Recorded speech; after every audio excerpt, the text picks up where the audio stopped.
Comenzamos este año 2024 con el desafío de la iglesia en mi casa. La semana pasada, el sermón anterior, hablábamos de la casa o la iglesia que está en tu casa, Filemón, y veíamos cómo existe la posibilidad que nuestro hogar sea un oasis para aquellos que están sedientos en las cosas del Señor, ¿ya? Y el desafío va a estar presente durante este año para que usted pueda tomarse del Señor y pueda tener la gran bendición que su hogar sea una extensión de la palabra de Dios. ¿Cómo vamos a lograr esto? ¿Cuáles van a ser los principios, el lineamiento que vamos a tirar este año y cómo vamos a ser desafiados? Bueno, vamos a estar mirando acerca del pacto renovado, ¿ya? Vamos a estar mirando y viendo Josué capítulo 24. Hay un versículo que es muy conocido ahí, pero todavía no vamos a llegar a ese versículo, vamos a ver el trasfondo y vamos a estar hablando de renovar ese pacto con Dios. Dios nunca lo va a renovar porque lo mantiene. El que viola el pacto soy yo. El que no cumple el pacto soy yo. Pero vamos a estar hablando acerca del pacto renovado. Así que busque en su Biblia Josué capítulo 24. ¿Ya? Vamos a empezar más que nada a ver cómo Josué rememora las obras de Dios a favor de Israel. Le recuerda Josué al pueblo lo que Dios ha hecho, ¿ya? Y es algo muy interesante porque pareciera que a veces tenemos muy mala memoria nosotros, y especialmente tenemos mala memoria selectiva, ¿ya? Dice así la palabra de Dios. Reunió Josué a todas las tribus de Israel en Siquem y llamó a los ancianos de Israel, sus príncipes, sus jueces y sus oficiales, y se presentaron delante de Dios. Y dijo Josué a todo el pueblo: así dice Jehová, Dios de Israel: vuestros padres habitaron antiguamente al otro lado del río, esto es, Taré, padre de Abraham y de Nacor, y servían a dioses extraños. Y yo tomé a vuestro padre Abraham del otro lado del río y lo traje por toda la tierra de Canaán y aumenté su descendencia y le di Isaac. Y a Isaac di Jacob y Esaú, y a Esaú di el monte de Ser para que lo poseyese, pero Jacob y Esaú, sus hijos, descendieron a Egipto. Y yo envié a Moisés y a Aarón y herí a Egipto conforme a lo que hice en medio de él, y después os saqué. Saqué a vuestros padres de Egipto, y cuando llegaron al mar, los egipcios siguieron a vuestros padres hasta el mar Rojo, con carros y caballería. Y cuando ellos clamaron a Jehová, él puso oscuridad entre vosotros y los egipcios, e hizo venir sobre ellos el mar, el cual los cubrió. Y vuestros ojos vieron lo que hice en Egipto. Después estuviste muchos días en el desierto. Yo os introduje en la tierra de los amorreos, que habitan al otro lado del Jordán, los cuales pelearon contra vosotros, mas yo los entregué en vuestras manos, y poseíste su tierra y los destruí de delante de vosotros.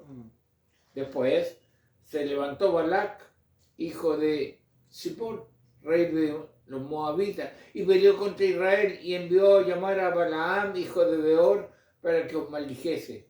Mas yo no quise escuchar a Balaam, por lo cual os bendijo repetidamente y os libré de sus manos. Pasaste el Jordán y viniste a Jericó, y los moradores de Jericó pelearon contra vosotros, los amorreos, fereceos, cananeos, eteos, gergeseos, heveos y jebuseos, y yo los entregué en vuestras manos. Y envié delante de vosotros tábanos, ¿ya? Los cuales los arrojaron de delante de vosotros, esto es, a los dos reyes de los amorreos, no con tu espada ni con tu arco. Y os di la tierra por la cual nada trabajasteis, y las ciudades que no edificasteis, en las cuales moráis, y de las viñas y olivares que no plantaste, coméis. ¿Ya? Ahora pues, temed a Jehová y servirle con integridad y en verdad, y quitad de vosotros los dioses a los cuales sirvieron vuestros padres al otro lado del río y en Egipto, y servid a Jehová. Hasta el versículo 13 vamos a estar mirando hoy día, ¿ya? Rememora, ¿ah? Sí, no, pero yo me pasé, pero hasta el 13. Rememora las obras a favor de Israel. Josué juntó a la nación a través de sus líderes, le mandó un mensaje, ¿ya? Reunió Josué a todas las tribus de Israel en Siquem. Interesante este lugar, ¿eh? Hay algo muy especial en el lugar que los reúne, si usted mira acá. Y fue una reunión bastante dramática, ¿ya? Porque fue justamente antes del fallecimiento de Josué. Josué ya estaba anciano, ya Josué pronto iba a partir. Y la verdad de las cosas que algunos dicen que Josué 24 puede o no puede ser parte del mensaje de despedida que está en el capítulo 23, porque no se menciona ningún lugar en el 23, pero sí en el 24. Puede ser. Ahora, interesante, hermano, que Siquem hoy en día es Tel Balata, que está en Palestina, en Cisjordania, ya actual. En la actualidad está ahí, el lugar. Inclusive es un lugar de paseo ahí todo, muy interesante. Y un autor decía lo siguiente: esta antigua ciudad, Siquem, está situada en el suelo de un valle cerca de su entrada. El monte Gerazim por un lado y el monte Ebal por el otro formaban unos muros, lo rodeaban como un anfiteatro. Y miren el detalle. Uno dice, ¿cómo pudieron escuchar lo que Josué decía a miles de personas? El contorno de la tierra resultaba un anfiteatro natural, cuya acústica era tan buena que la voz humana llegaba a distancias excepcionales. Interesante. No tenían parlante ni nada, así que solo hablando Josué y a Rubén, que era adulto, lo escuchaban, lo que él estaba diciendo. Y sabe que yo busqué una foto actual de este lugar, sí, el Siquem actual, ahí están las ruinas, hasta la ruina ahí, si usted lo ve por acá, y ahí están los muros de la entrada y todo, bueno, allá son edificios actuales, pero es un lugar donde Josué reunió a la gente, y dice el versículo 1, reunió Josué a todas las tribus de Israel en Siquem, y llamó a los ancianos de Israel, sus príncipes, sus jueces y sus oficiales, y se presentaron delante de Dios. Algo tenía que comunicarle, tenía que hablar sobre un pacto, pero primero Josué empezó recordando, rememorando lo que había pasado. No se olviden, israelitas, no se olviden. Y usted lo leímos ahí en los primeros 13 versículos, ¿ya? Cómo Josué rememora las obras a favor de Israel. Vamos a ver la fidelidad de Dios a los patriarcas, ¿no? Al pueblo de Israel. Dice así la palabra de Dios. Vuestros padres, miren lo que les recuerdan, usted los mira acá en los versículos 2 al 4, vuestros padres habitaron antiguamente al otro lado del río y servían a dioses extraños. Ahora, ¿qué hace Josué? Le recuerda a Israel que sus antepasados vinieron del otro lado del Éufrates, del río, y adoraban a dioses paganos. Le dijo, estimado pueblo, ustedes no han sido siempre un pueblo temeroso de Dios. Son de origen pagano. Interesante lo que le estaba recordando. Existen muchas leyendas respecto al origen de Abraham. Y sabe que eso es algo interesante. Yo quiero que ustedes escuchen que hay una leyenda muy, pero muy interesante ya en ese aspecto, que yo se la voy a leer, respecto a Abraham. Ya, respecto a Abraham. Mire, yo se la voy a leer, la tengo por acá, ustedes escuchen, porque es una, ¿cómo se llama? Una leyenda, ¿ya? Sobre Taré y Abraham. Taré era el padre de Abraham, fue el padre de Abraham. Dice así, escuche bien, como el trasfondo que tenía Abraham. Hay leyenda antigua, solo la leyenda, que dice que Abraham sirvió al Señor entre los adoradores de ídolos entre los que él se crió. No venía del pueblo israelita. Una leyenda dice que el padre de Abraham, Taré, era un fabricante y vendedor de ídolos con su propia tienda. Tenía una tienda grande que hacía ídolos y los vendía, Taré. Y la historia cuenta lo siguiente, escuche. Un día Taré tenía un negocio que hacer Así que dejó a Abraham a cargo de la tienda de ídolos. Mientras su padre no estaba, Abraham tomó el ídolo más grande y lo puso en medio del taller. Luego puso a todos los demás ídolos en un círculo alrededor del ídolo más grande. Entonces Abraham tomó un martillo y rompió todos los ídolos más pequeños y puso el martillo frente al gran ídolo que estaba en pie. Imagínense esa escena. Rompió todos los ídolos y dejó el más grande con el martillo al lado. ¿Ya? Cuando su padre llegó a casa, Taré se enojó y le preguntó a Abraham por qué rompió todos sus ídolos. Abraham le explicó que no fue él quien lo hizo, ¿ya? Que fue el ídolo más grande que lo hizo con el martillo. Taré se enojó mucho más y le dijo: Abraham, sabes que ese ídolo no es más que una estatua y no puede hacer nada como eso que dices tú que hizo. Y Abraham le respondió: sí, padre, eso es cierto. Si no pueden hacer nada, ¿por qué lo fabricamos y vendemos para que la gente lo adore como Dios es? Interesante, esa historia yo la encontré muy interesante. Es una leyenda, no le estoy diciendo que ¿cómo se llama? Es una historia real, es una leyenda, ¿ya? Una leyenda que está sucediendo. Entonces, le estaba recordando, vale la pena señalar la verdad, que Abraham, el padre del pueblo judío, ojo con esto, es lo que le decía hace un rato en la Santa Cena, que Abraham, el padre del pueblo judío y el primer judío, no nació judío. Creció en un hogar pagano e idólatra. Ojo con eso, ¿eh? ¿Ya? Entonces, tenemos que tener cuidado con este aspecto. ¿Por qué? Porque cuando Josué le está compartiendo eso, tenemos que saber que Ur y Harán, de donde venía Abraham, eran centros de adoración a la luna. Josué le estaba diciendo al pueblo lo siguiente: tu herencia pasada es un pueblo que no era el pueblo de Dios. Bien simple. Así, ¿de qué orgullo tienen cuando Jesús le dice de estas piedras puedo levantar descendientes de Abraham? Claro, porque eran muy orgullosos que somos judíos de judíos, fariseos de fariseos. No, el fundador del pueblo judío era un pagano, o fue un pagano, que Dios lo sacó de ahí. Como dice Ezequiel: así ha dicho Jehová el Señor sobre Jerusalén: tu origen, tu nacimiento es de la tierra de Canaán. Tu padre fue amorreo y tu madre etea. O sea, hay un pasado pagano. Hermano, pregunta: ¿y qué de mi origen religioso? ¿Qué de mi origen eclesiástico? ¿De dónde me ha sacado el Señor? Dios ha sido fiel conmigo a pesar de...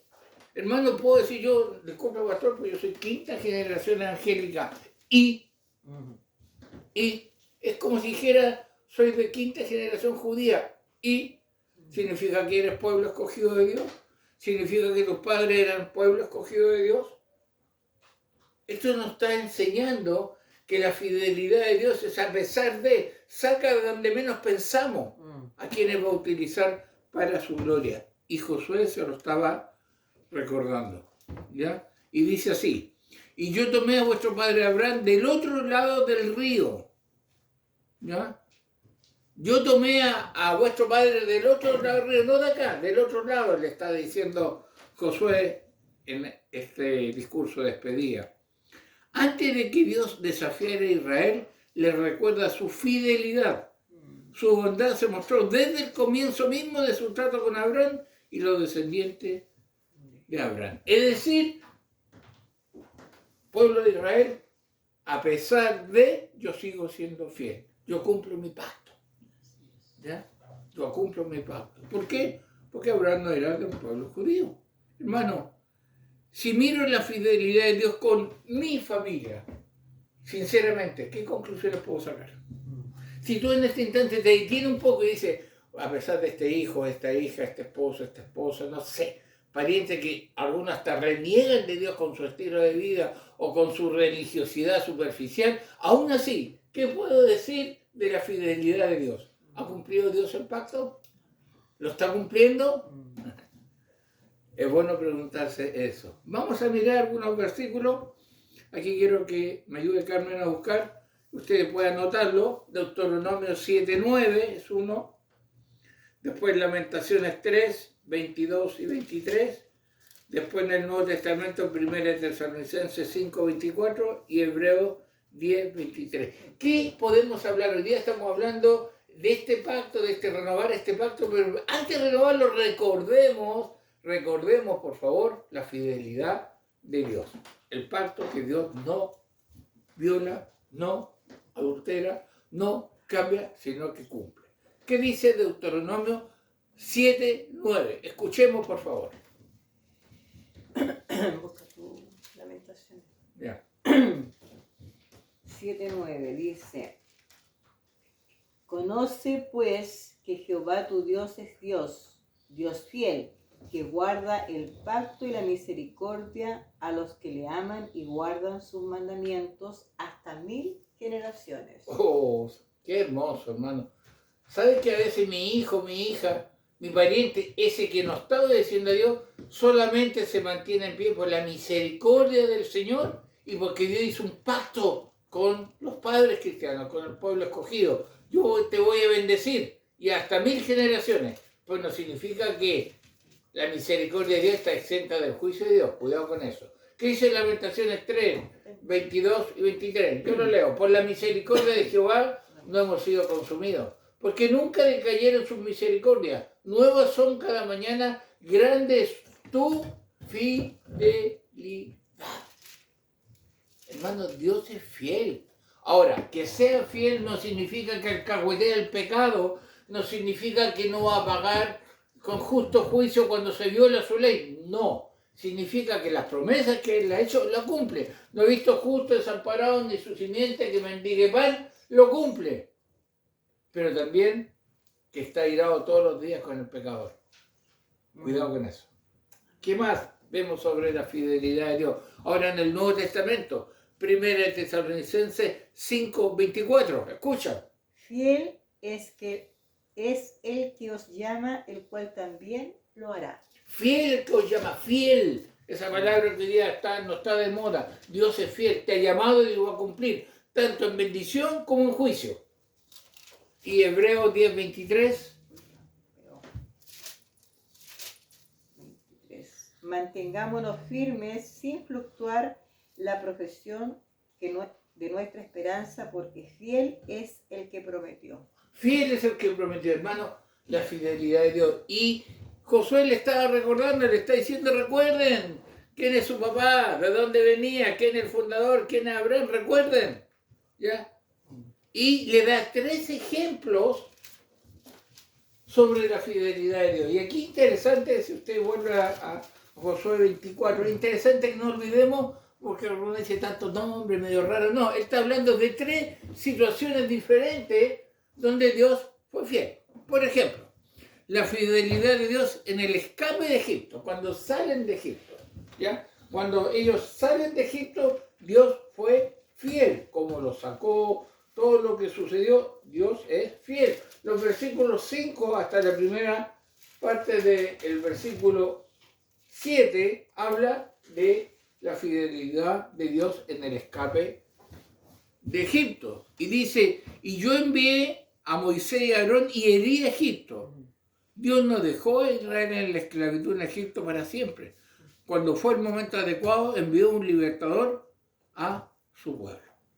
Lo primero que le recuerda, acuérdense cuando eran esclavos, yo los liberé. Y quizás usted dirá, pero eso, ¿cuánto tiempo? Mire, interesante la expresión que sigue en estos versículos. Dice, vuestros ojos vieron lo que hice en Egipto.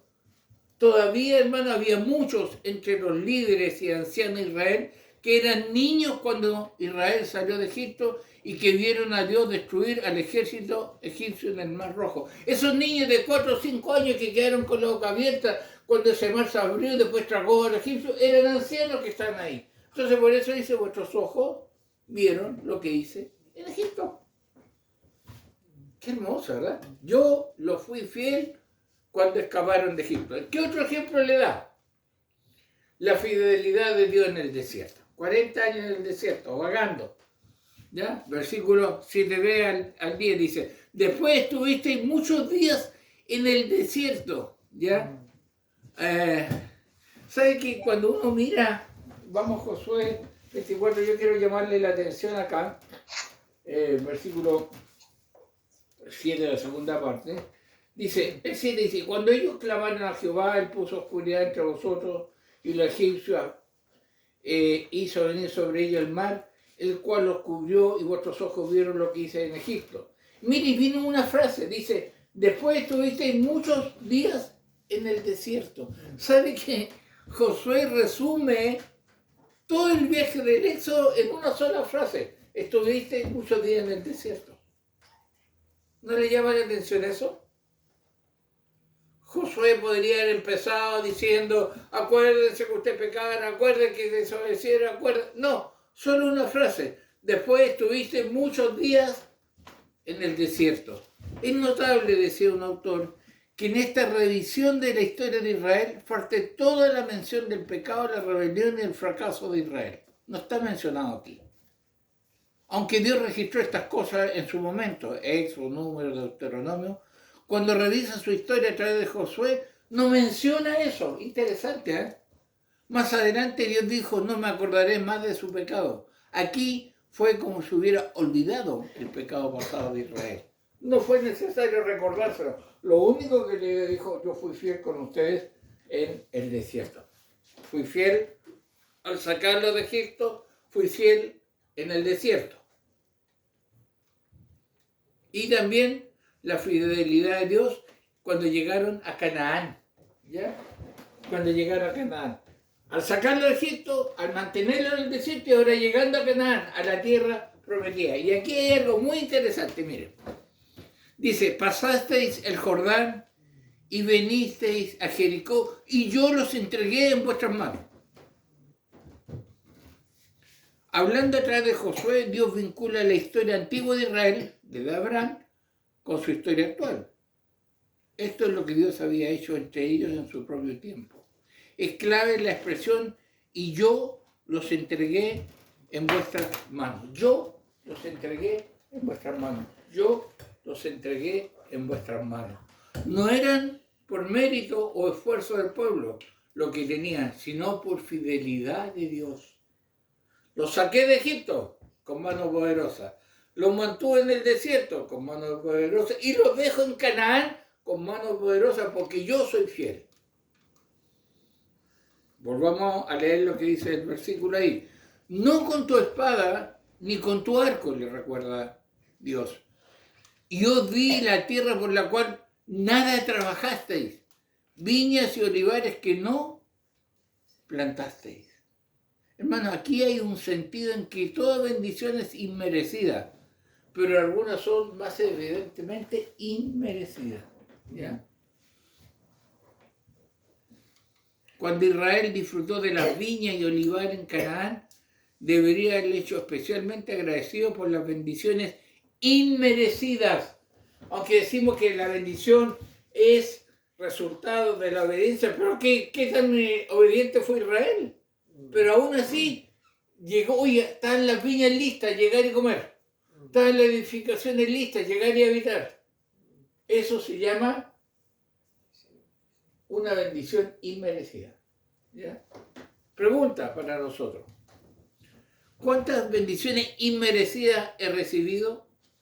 ¿Cuántas bendiciones inmerecidas estoy recibiendo y cuántas recibiré en mi vida como escogido de Dios? Inmerecidas.